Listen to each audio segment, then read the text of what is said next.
Welcome. Take a deep breath and let your mind drift among the stars. Tonight we'll explore the universe, not the one out there among galaxies, but the one within you. Because sometimes the biggest questions aren't about the cosmos at all. They're about what it means to be alive. Hello, my name is Stephen Hawking, a physicist, astronaut, and dreamer of sight. Although I cannot walk and I also talk through a computer, my mind is flying high. I don't need any help. I am from the universe and I keep looking for answers to important questions. Like, what's the meaning of life? Is there any reason for our existence in this beautiful, unmatched world?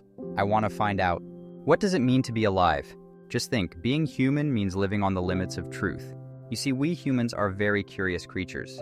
We ask questions and try to find answers. Can we answer the biggest question, what meaning life has? You might think this gathering is about philosophy, but I think that philosophy is over. I think science can answer this. Science has changed everything. Not only the world around us, but even our point of view of seeing ourselves. Whatever we say about these discoveries, little will suffice. For the first time ever, they even forced us to leave common sense behind. When we see humans clearly, we see unmatched life. We live, love, and enjoy life, sometimes break the law and do wrong things. We all have hopes, dreams, and desires, but to know the meaning of life, we first have to accept that all of this is nothing but physics. You yourself can see that the whole universe runs by the laws of nature, like gravity. These laws govern everything, whether it is the movements inside atoms or the interactions of vast constellations colliding with each other. I do not understand how we humans can remain untouched by these rules. After all, we are made of the same basic things and also work on the same principles. The big challenge before us is to explain what we humans are and how we, small and insignificant creatures, are hugely connected to the older and more beautiful universe, which created us all. Only then will we be able to find out whether our life has any meaning or not, and maybe even what that meaning is. This unique first attempt to get an answer was made by a man named René Descartes. You might call Descartes the father of modern philosophy, but in my eyes, he was the father of science. It was Descartes who said for the first time that man is made up of two basic things: body and mind. He made his drawings according to the composition of the body. According to them, our body can also be seen as a creature, a scientific machine. But he was convinced that the mind was completely different. He also proved this with a simple thought experiment. He imagined that he did not have a body and that he was flying in the air like a ghost. Even though this was strange, it was easy to imagine. Then he tried to imagine that his brain was not him, but he could not do this. Obviously, how can you imagine anything without a brain? Then he told it in one line, "I think, therefore I exist." He believed that fundamentally the body and the mind were two different things. How these two are connected to each other. Only by finding this out will we know the scientific basis of the meaning of life. Even here, Descartes was much ahead of his time. He said our brain is connected to the pineal gland, a small bulge made on the upper edge of our head. Although he was not completely correct, Descartes was very close to the truth. Today, we also know that our conscious mind is a product of the brain, a part so complicated that I cannot fully explain it. I believe the human brain is much more complex than we expected. If it weren't, we might not even understand anything. There are as many brain cells inside it as there are stars in our galaxy. Thousands of crores might still be too few to compare. When these cells intertwine, the connections they form surpass even the constellations of stars in the universe. You might also say that studying the brain is the job of neuroscience. But the brain is also like electromagnetism. It works only on the basic forces, so it becomes the physics of thinking, fast, complex physics. As a physicist, I consider the human mind to be one of the most important parts of the universe. I consider it a unique creation. If we knew how our brains perceive the universe, then perhaps we would find out if it even has any meaning.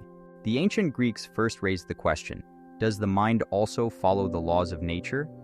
This question was left unanswered for the next 20 centuries.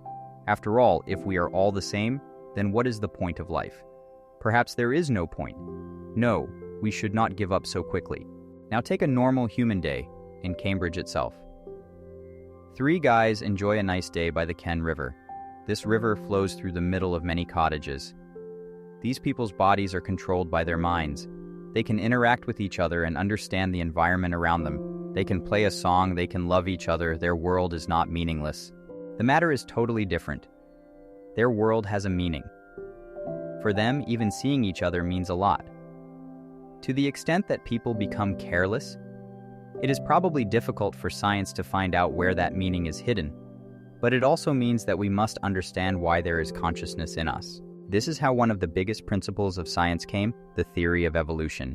We know that everything on Earth is made up of large, complex molecules called amino acids. When these molecules collide with each other mercilessly, the first organism is formed several hundred crores of years ago. Over the course of time, those organisms evolved, and in the end, many-celled creatures with brains were formed. Complex creatures need brains, which process as much information as possible, helping them react to the world around them and think ahead. The more an organism knows about its environment, the more successful it becomes. Eventually, consciousness developed so much that every living being began to understand itself. We are the same, self-knowing creatures to whom evolution has given the power of consciousness. But how can this happen?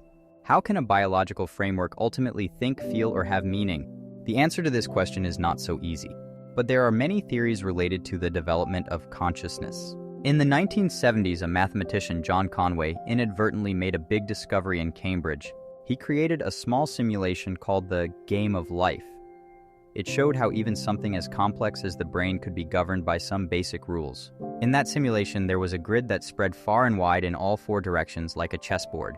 Every square in that grid was either illuminated, which he called alive, or dark, which he called dead. Whether any square was alive or dead was decided by the states of the 8 squares around it. For example, if there were no other living squares around a living square, then according to the rules, it would die from loneliness. If a living square had more than 3 living squares around it, it would die because of overcrowding. But if 3 living squares surrounded a dead square, it would become illuminated. It would be born. If we take a set of illuminated or living squares and start it, that will determine what happens in the future. The results were shocking. When this program was run, different shapes started forming and ending automatically. Several shapes collided with each other and began moving across the grid. Many shapes behaved as if they were species interacting with one another. Some even increased their numbers, like children being born in the real world. Yet this complex life was born from very basic rules that did not even mention movement or reproduction. We can assume that something like the game of life, with very few rules, can produce incredibly complex patterns, perhaps even intelligence. For that, we might need a grid with several hundred crores of squares, but such grids are possible. There are several thousand crores of cells in our brain too. From this point of view, it seems to me that the meaning that the human mind produces is a huge, very complex system, born from and following very simple rules. This means Descartes, Dr. Cart, was right. Body and mind are separate. The body and mind are made of material things. The mind is a product of that ever-changing matter. Our body is hardware. Our brain is software. Software by which I am able to tell you my point of view. But this raises a problem, the problem of our desire. When I was young, my father wanted me to become a doctor, but I chose to study physics. Now I think my decision was right because in the situation I am in now, I would have been a very bad doctor. Meaning I had taken the right decision. Or was it not my choice? Perhaps I am confused about my wish. The point is, if my mind is governed by the strict laws of nature, then obviously the path I chose was predetermined. The truth is that scientists have discovered that many factors affect the decisions we make, like electricity. You probably will not mind my words. Assume now we are observing a surgery called awake brain surgery, in which nerve diseases are cured. An electric probe is used on the brain. If we stimulate the right part of the brain with electricity, then the hands, feet, or face will respond in the patient's mind. The desire to move arises. For this, only 3.5 volts of electricity in the right place is used. The patient thinks that he has made the decision himself, but the truth is the doctor has given the decision. We can also imagine that, in the coming days, with the help of modern technology, doctors will be able to heal someone's brain, take control, and maybe even make them fall in love. But the poor person will think he is doing everything willingly. The truth will be otherwise. That would be an enchantment of physics in the mind. Many people find this thought scary because they believe it will end our humanity, that we will become not only a machine but a puppet in the hands of forces beyond our control. I may not have decided to choose between physics and biology. Perhaps the laws of physics had already determined my career. It might not be so. Now, we don't always know or predict everything from the laws of nature. We cannot always tell which number will appear on a die purely by physics. If we connect it to a big complex system, then it becomes impossible to predict anything. You have to step outside to see such a system. You already know that we always monitor the ever-changing weather, especially when we are about to feast in the summer. How nice it would be if we knew before inviting the guests that the weather would be pleasant. It is easy to predict a pleasant day. We know how our atmosphere reacts to heat and pressure, producing clouds and thunderstorms. But it is also true that no matter how hard we try, we cannot tell how the weather will be at a particular place at a particular time. We often forecast the weather using modest models. The atmosphere may take care of every little thing, but those small things have big consequences. Maybe a butterfly is flapping its wings in the Amazon, and here your feast will be ruined. It is a very complex system. I think our brain is also a complex system. Like the Earth's atmosphere, we also follow physical rules, but we cannot be predicted. The mind is like the weather inside our head. Our wish processes come to the fore at that time. When a choice comes in the face of this very complex system, let me explain this to you. Imagine that a man wakes up at night and feels thirsty. Now suppose the human brain is governed by the laws of nature, and my opinion about it is correct. Where is our wish in that now? It comes, let us give him a chance to choose something. He can drink orange or apple juice to quench his thirst. As soon as he smells the apple juice, his neurons wake up and his old memories are refreshed. He remembers those golden moments spent in the apple orchard. He decides immediately. His decision doesn't surprise anyone. He does it. We call his choice his will. But this thing is also related to physics itself. Looking back, I had also decided to become a physicist. That, I think, was my wish. Because desire also follows complex physics, and when that works, we make a decision.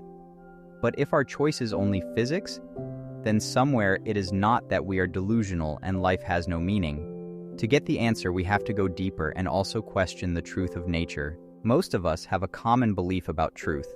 Our world around us is not always in our favor. There are many unpleasant things in it that exist regardless. But science is trying to remove the veil from this basic understanding and is trying to know the meaning of life. Now just take a little example. Joe Manza is walking in a crowded market in Italy. For him, reality is voice, color, taste, and smell, which is based on the information that his senses are sending to his brain. If we assume that the brain is also like a weather system inside our head, it is based on physics but cannot be predicted, the truth itself starts breaking. It is different for everyone. The reality for me is probably not the same as yours. Its reality is limited to this round fishbowl, everything enclosed and covered. In Monza, people felt that the poor fish had to live amidst such a truth. It is not right to keep them like that. That's why goldfish bowls were banned here. As a scientist, my opinion is that such rules are not correct. Even if a goldfish's vision is not the same as ours, it does not mean that it is living in a bleak reality. Now suppose the goldfish is a genius. Although it cannot see the world as we see it, it can still move by the laws of nature. The mathematics of calculating its movement may be different, but the physics will remain the same.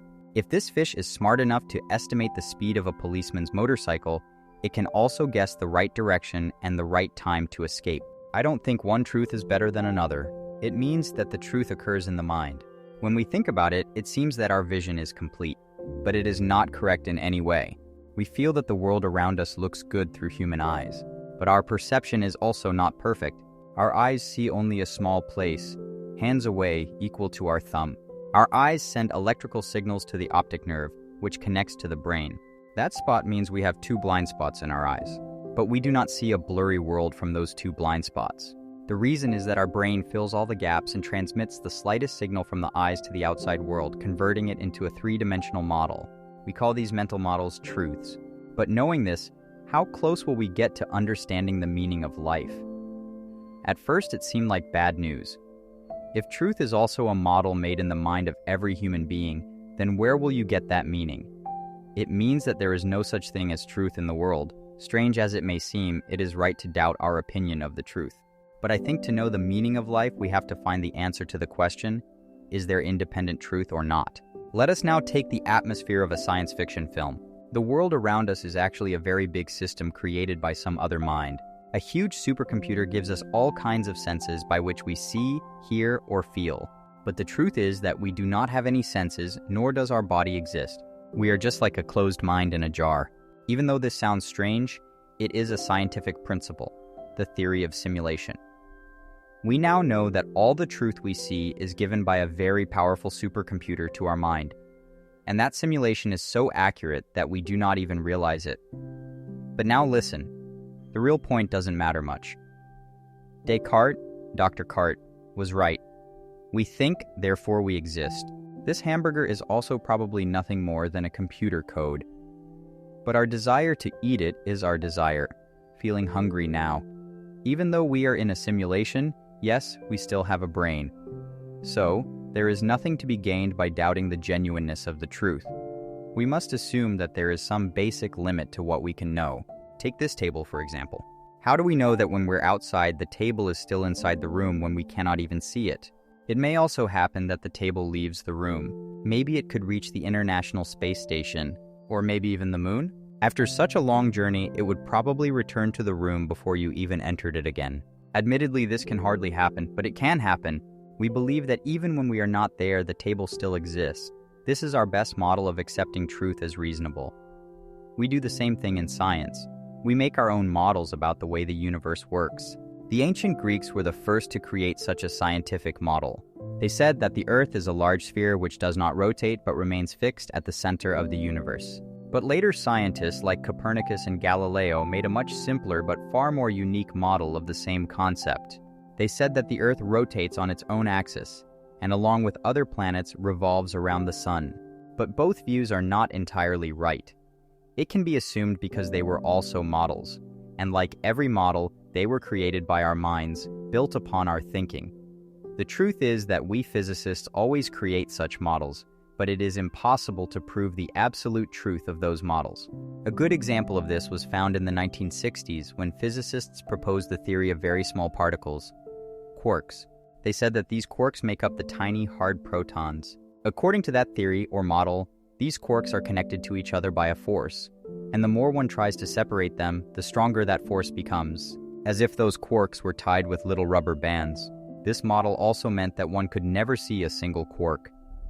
At first, some people expressed doubt. If something can never be seen, can we really say that it exists? Would it be correct to say that there are quarks? At CERN in Switzerland, this huge particle accelerator allows scientists to study quarks and other microscopic particles. By colliding two protons at very high speed, we can detect the behavior of the smallest particles in nature. Although we have not yet been able to directly see proton quarks, in the quark model we have definitely seen the behavior of those particles. So, why do we say there are quarks? The answer is that they really exist, but only as long as they exist within the models. Beyond that, we don't know much more. This is called model-based truth. I think that with the help of this idea, we can reach closer to the truth of life. I believe that science has taught us something very valuable. We humans are real, very complex biological machines that operate according to the laws of nature. Our conscious mind is made up of an extraordinary network of neurons that communicate with each other. That conscious mind creates a single three-dimensional model of the world around us, a model we call truth. But truth is not all there is.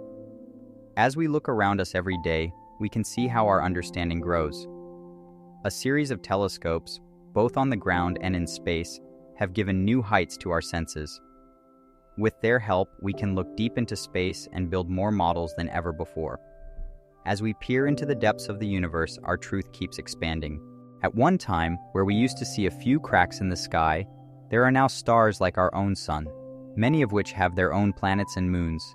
Then distant constellations appeared, containing hundreds of billions more stars. We have come to know about our past and have even witnessed the birth of the universe itself.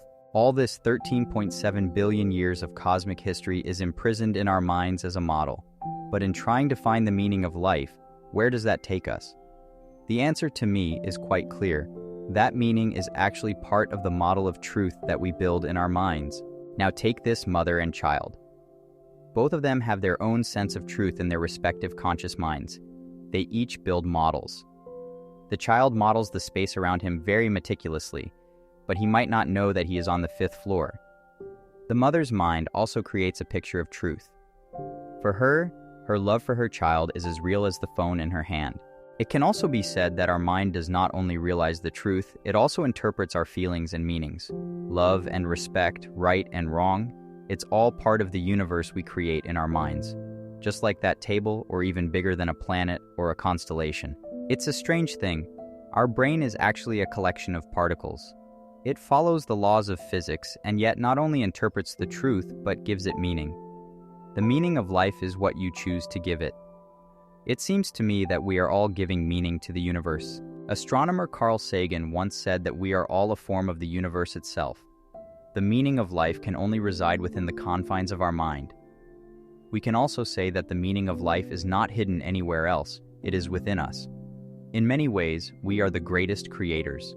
And so, as we drift through the vastness of thought, remember this: the universe is not just around us, it lives within us. Every choice we make, every feeling we hold, and every moment we witness is part of the story we are creating in our minds. The meaning of life is not hidden somewhere far away.